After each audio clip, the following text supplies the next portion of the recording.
আমাদের দেশের একটা দল আছে বাউল তন্ত্র। কি তন্ত্র? বাউল তন্ত্ররা বলে আমরা সিদ্ধি খাই। কি খাই? আল্লাহ যদি গাঞ্জা না বানাইতো তাহলে তো আমরা খাইতাম না, আল্লাহ যেহেতু বানাইছে এর জন্য আমরা খাই। কি কথা কন্যাকে? এখন আমাদের প্রশ্ন হলো, আল্লাহ রাব্বুল আলামিন প্রত্যেকটা মানুষের মধ্যেই দুইটা ছিদ্র রাখছে। কয়টা ছিদ্র? একটা হলো মুখ আর একটা হলো পায়খানার স্থল, ঠিক কি না? এখন আমরা যদি বলি আল্লাহ রাব্বুল আলামিন তো দুইটা মুখ রেখেছেন, তোমরা সেই গাঞ্জাই খাও কিন্তু এই মুখ দিয়ে খেতে পারবা না, নিচের জায়গা দিয়ে তোমরা খাও, খেতে পারবে? কথা বলেন। পারবে না, কেউ খেতে পারবে না। তাহলে ওইটা যদি তোমরা না খাইতে পারো, তাহলে আল্লাহ রাব্বুল আলামিন গাঞ্জা তৈরি করলো, মদ তৈরি করলো, সেটাকে তোমরা কেমনে হালাল করো? সেই গরুর মতো, বিড়াল এই কুকুরের মতো হয়ে গেল, হালাল হারাম বাঁচে না। এমনও মানুষ আমার সমাজ আছে না নাই? এমনও মানুষ আমাদের সমাজে আছে। তাহলে প্রথম অক্ষর গেল ডাল, দুশ্মন মানে দুনিয়া। এই দুনিয়ার লোভে যারা পড়ে যাবে, আল্লাহ রাব্বুল আলামিন বলেন তাদের দুনিয়াও বরবাদ, আখিরাতও বরবাদ। ঠিক কিনা? দুনিয়া করতে করতে জীবনটা শেষ করে দিও না। হ্যাঁ, দুনিয়া দরকার আছে। এই দুনিয়া চলার জন্য আপনাকে যদি দুনিয়ার পথে যদি না থাকেন, তাহলে আপনার পেটে ভাত যাবে না, আপনি বাল বাচ্চাদেরকে খাওয়াইতে পারবেন না। কিন্তু দুনিয়ার জায়গায় দুনিয়ায় রাখতে হবে, আখিরাতের জায়গায় আখিরাত রাখতে হবে, কোরআনের জায়গায় কোরআন রাখতে হবে, শরীয়তের জায়গায় শরীয়ত রাখতে হবে, বাউলের জায়গায় বাউল রাখতে হবে। ঠিক কিনা? আমাদের সমাজে এই বাউল তন্ত্রকে তারা এমন ভাবে আক্রমণ করেছে, কোনটা কবিরা গুনাহ আর কোনটা সগীরা গুনাহ এটাও আমরা জানি না। মানুষ কখনোই বুঝতে পারবে না কোনটা সগীরা আর কোনটা কবিরা। মানুষ আপনাকে এমন ভাবে বুঝাইবে, শয়তান ডাক দিয়ে কয় এই দুনিয়াকে যদি, এই দুনিয়ার লোভে যদি আমি মানুষদেরকে ফালাই, তাহলে প্রত্যেকটা জিনিসের নকল জিনিস বানাইতে হবে। কি জিনিস? আমরা যারা জুতা ইউজ করি, অ্যাপেক্স অরিজিনালটা, অ্যাপেক্সের নাম দিয়ে অনেক নকল বেরিয়েছে না? অনেক বেরিয়েছে, ভালো ইনকাম হয়। শয়তানও চিন্তা করছে এই বাংলাদেশ হলো পীর মুরিদের দেশ। কিসের দেশ? কথা কন। পীর মুরিদের দেশ, আল্লাহর ওলিদের দেশ। এই দেশে যদি একটা নকল একটা আল্লাহর ওলি বানাই দেই, শয়তান কইতেছে এই দেশে যদি একটা নকল একটা আল্লাহর ওলি বানায় দেই, তাহলে মানুষ তাদের কথা শুনবে, কিন্তু তারা কখনোই বুঝতে পারবে না তারা শিরক করছে নাকি ইবাদত করছে, বুঝতে পারবে না।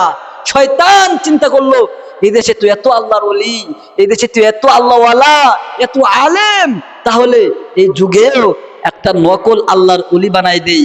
দেখবেন যার মুছ আছে সেও কয় আল্লাহর ওলি, যার দাড়ি আছে সেও কয় আমি আল্লাহর ওলি, যার মাথায় টুপি নাই সেও কয় আল্লাহর ওলি, যে গাঁজা খায় 3 বার সেও কয় আমি আল্লাহর ওলি।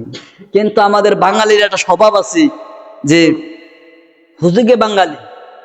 একজন মানুষ যদি আজকে এখন এই মুহূর্তে যদি আমার এলাকায় যদি কেউ দাবি করে আমি ইমাম মাহাদি, আমার মনে হয় সারা বাংলাদেশে কমপক্ষে 200 জন তার পক্ষে দাঁড়াই যাবে।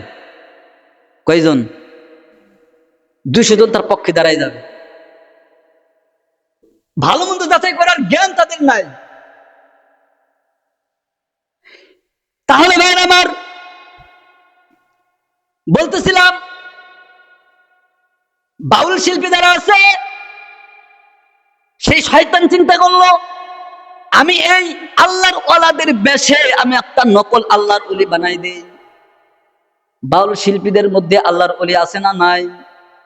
তাদের পীর মুরিদি আছে না নাই? তারা যে ভুল ব্যাখ্যা দেয়, কোরআনের অপব্যাখ্যা করে, এটা আছে না নাই? কথা বলেন। এটা তাদের ভক্ত যারা আছে তারা এটা কখনোই অস্বীকার করবো না। হ্যাঁ, সেটা বলছে কোরআনের মধ্যে। আল্লাহ বলছে নাচ, তোমরা নাচো।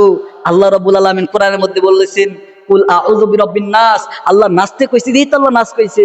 কিন্তু আল্লাহ রাসূল সাল্লাল্লাহু আলাইহি ওয়াসাল্লাম, আল্লাহ তাআলা বলেন এই নাচ অর্থ কি? নাচা। নাস অর্থ হলো মানুষ।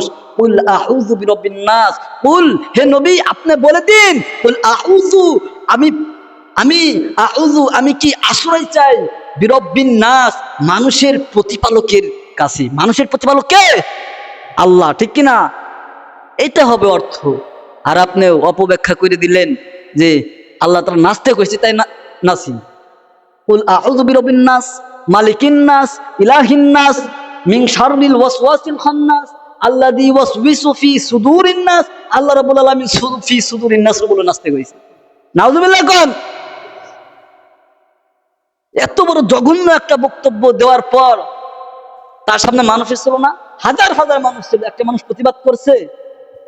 তারা অন্ধ হয়ে গেছে, তাদের চোখে কালো চশমা, গুনাহের চশমা লাগাইছে। কিসের চশমা? সেই কালো চশমা লাগানোর কারণে তাদেরকে এই গুনাহটা গুনাহ মনে হয় না। যখনই তারা নবীর সুন্নাতের চশমা লাগাবে তখন থেকে তারা বুঝতে পারবে না এটা কখনোই সত্য হতে পারে না, এটা বেদাতি আকীদা, এটা বাতিল আকীদা, এটা মানুষকে ঈমানকে ক্ষতি করে। ঠিক কিনা ধরে বলেন? শয়তান চিন্তা করলো নকল জিনিস আমি বানাবো। প্রত্যেকটা জিনিসের নকল জিনিস আছে, তাহলে আল্লাহর ওলিদের মধ্যে নকল জিনিস বানাইলে সমস্যা কি? তারাও দেখবেন আল্লাহর ওলির কথা বলে, আল্লাহর কথা বলে, নবীর কথা বলে। ঠিক কিনা ধরে বলেন? ফুস করে দেখবেন একটা মেরে দিছি, সব ঠিক আছে, 40 মিনিট আলোচনা করছে, 5 মিনিটের মধ্যে দেখবেন ইমান হারাওয়ার একটা বক্তব্য দিয়ে দিছি, আপনি টেরও পাবেন না।